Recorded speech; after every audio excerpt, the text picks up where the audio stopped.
ښه او ځینې ریپورټونه دا هم وایي چې تاسو ځوابي بریدونه کړي دي په دې اړه که جزئیات راکړئ خصوصا په پکتیکا کې ویل کېږي چې د پاکستان په د پاوځ په ډیپو باندې له ثقیلې وسلې استفاده شوې ده.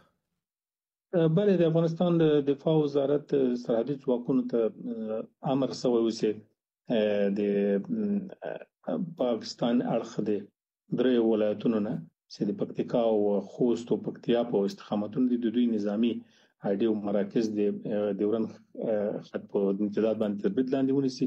دا کار هم شوی دی او دوی ته تلفات اړولي دي او نور هم څه کوي د ځوابي بریدونو خبره چې کوو په همدې اکتفا کوي که نور هم غواړي چې مخکې ولاړ شي؟ نور به ولیدل شي چې پاکستاني اړخ څه کوي چې دوی کوم عمل تر سره کړی دغه جواب ورکړ شوی ده.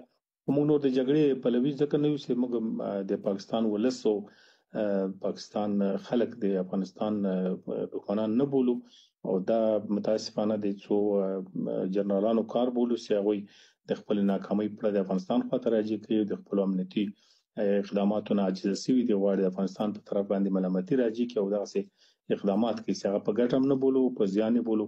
پاکستاني ولس هم باید په دې اړه باندې د خپل جنرالانو کنټرول وکړي.